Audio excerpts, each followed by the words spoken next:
Have you ever felt like just another face in the crowd? Like your hopes, dreams, and struggles don't really matter in the grand scheme of things? Well, I'm here to tell you that nothing could be further from the truth. In fact, the idea that every single person is incredibly precious lies at the very heart of Buddhist wisdom. Let's take a journey together to explore why yes, you, are so important, and how embracing this truth can transform your life and the world around you. Picture a beautiful garden. Each flower, each blade of grass, plays a vital role in creating the overall beauty. Now imagine if someone came along and said, "Oh, this daisy isn't important. Let's just pull it out." The garden would lose something special, wouldn't it? That's exactly how Buddhism views every person. We're all unique, vital parts of the grand tapestry of life. Nichiren Daishonin writes, "A single drop of water will not remain on the top of a stone, but many drops will form a pool." This simple image carries a powerful message. While we might feel small or unimportant on our own, when we come together and value each person, we create something truly amazing. But here's the catch: this isn't just a nice idea to think about. It's something we need to actively practice every single day. How do we do that? Well, it starts with how we treat ourselves and others. First, let's talk about you. Yes, you. The Buddha taught that every person has the seed of Buddhahood within them. That means you have incredible potential for wisdom, compassion, and happiness right inside you. It's like having a shiny treasure chest in your heart, just waiting to be opened. Nichiren Daishonin encourages us to unlock this potential through what he calls faith, practice, and study. Think of it like tending to a garden. Faith is believing in the seeds of goodness within you. Practice is like watering those seeds every day. And study? That's learning how to be the best gardener you can be. One of the most powerful ways to do this is by chanting Nam Myoho Renge Kyo. These words might sound strange at first, but they're like a key that unlocks your inner treasure chest. When you chant, you're basically saying, "I believe in the amazing person I can become." Now, you might be wondering, that's great for me, but what about everyone else? This is where things get really exciting. You see, when you start to see the Buddha nature in yourself, you naturally begin to see it in others too. It's like putting on a pair of magic glasses that let you see the gold hidden inside every person you meet. Nichiren writes, "If you light a lantern for another, it will also brighten your own way." Isn't that a beautiful thought? When we help others shine, we end up glowing brighter ourselves. It's a win-win situation. So how do we put this into practice? It starts with something simple, really listening to people. Not just hearing their words, but trying to understand their hearts. When someone is talking to you, imagine they're sharing a precious gift. Give them your full attention, ask questions, and show that you truly care. This kind of deep listening is actually a form of compassion. The Buddha taught that compassion is like water for the garden of our lives. Without it, everything withers. But when we water others with our kindness and understanding, amazing things start to grow. Think about a time when someone really listened to you, when you felt truly understood. How did it make you feel? Valued? Important? That's the gift we can give to others every single day. Now, this doesn't mean you have to solve everyone's problems. Sometimes, just being there and showing you care is enough. Nichiren Daishonin once wrote to a follower who was going through a tough time, saying, "I feel as if I had fallen ill myself." This shows how deeply he cared about each person. We can follow his example by really putting ourselves in other people's shoes. But here's where it gets even more interesting. When we treasure each person we meet, we're not just making them feel good. We're actually changing the world, one interaction at a time. The Lotus Sutra, an important Buddhist text, talks about something called Kosen Rufu. This big phrase simply means creating a peaceful world where everyone's dignity is respected. Imagine if every person felt truly valued. If every child knew they had something special to offer the world. If every elderly person felt their wisdom was treasured. What kind of world would that create? It would be like turning a garden of wilting flowers into a vibrant, colorful paradise. Nichiren believed so strongly in this idea that he wrote, at the time of Kosen Rufu, the entire Japanese nation will chant Nam Myoho Renge Kyo, as surely as an arrow aimed at the earth cannot miss the target. He saw a future where everyone recognized the Buddha nature in themselves and others.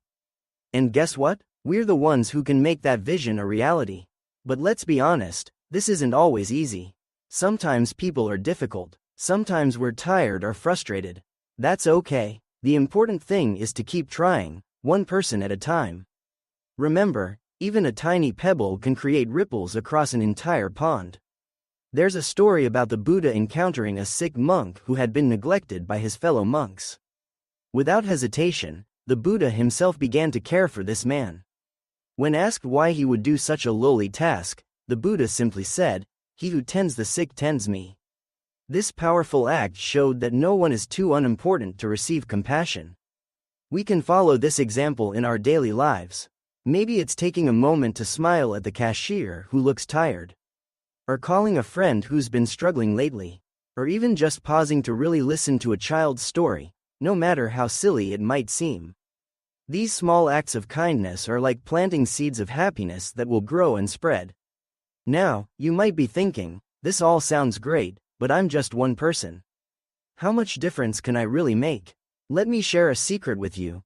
You have no idea how powerful your actions can be. Nichiren Daishonin wrote, "A single candle can light 1,000 other candles without its own light being diminished." Your kindness, your compassion, your belief in the value of each person, these can spark a chain reaction that touches countless lives. Think about it this way. Have you ever had someone do something kind for you out of the blue? Maybe a stranger held the door open when your hands were full, or a coworker brought you coffee on a rough day. How did that make you feel? Chances are, it brightened your mood and made you want to pass that kindness along to someone else. That's the power we all have. But here's the really amazing part. When we treasure others, we end up treasuring ourselves even more. It's like a mirror effect. The more we see the Buddha nature in others, the clearer we can see it in ourselves. We start to realize that we, too, are worthy of kindness and respect.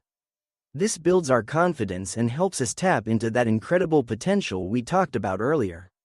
The Buddhist concept of oneness of self and environment teaches us that we're not separate from the world around us. By creating an environment of mutual respect and compassion, we're actually nurturing our own growth and happiness. It's like tending a garden where everyone, including ourselves, can flourish. So, how do we keep this practice going strong? Nichiren Daishonin gives us some practical advice. He encourages us to study Buddhist teachings, not just to gain knowledge, but to find inspiration for our daily lives. When we read about the Buddha's compassion or Nichiren's unwavering faith in each person's potential, it fuels our own determination to make a difference. But it's not just about reading, it's about sharing what we learn with others. Nichiren writes, "Even a single phrase or verse can be a seed for attaining Buddhahood." When we share words of encouragement or wisdom with others, we're planting seeds of hope and transformation. You never know how a simple conversation might change someone's life. Remember, though, that this isn't about preaching or lecturing. It's about having genuine, heart-to-heart dialogues. Listen to people's concerns, share your own experiences, and explore together how Buddhist wisdom can bring more happiness into your lives. These sincere conversations are like bridges that connect hearts and help us see the Buddha nature in each other. As we come to the end of our journey together, I want to leave you with this thought. You are a treasure. The person sitting next to you is a treasure. Every single human being on this planet is a unique, irreplaceable jewel. When we truly embrace this truth and act on it, we set in motion a revolution of the heart that can transform our world. So, I challenge you. Go out today and really see the people around you. Look for the Buddha nature shining in their eyes. Listen to their stories with an open heart. Offer a kind word, a helping hand, or simply a moment of your full attention. Remember, you have the power to make someone feel valued and important. And don't forget to treat yourself with that same kindness and respect. Take a moment each day to appreciate your own Buddha nature. Chant Nam Myoho Renge Kyo with the confidence that you have something beautiful to offer the world. Together, one interaction at a time, we can create a world where every person feels treasured. A world where kindness flows as naturally as a river, and where the light of wisdom shines in every heart. This is the true meaning of Kosen Rufu, and it begins with you. So, are you ready to see the treasure in yourself and others? The journey of 1,000 miles begins with a single step. Let's take that step together, today, and watch as our garden of humanity bursts into glorious bloom.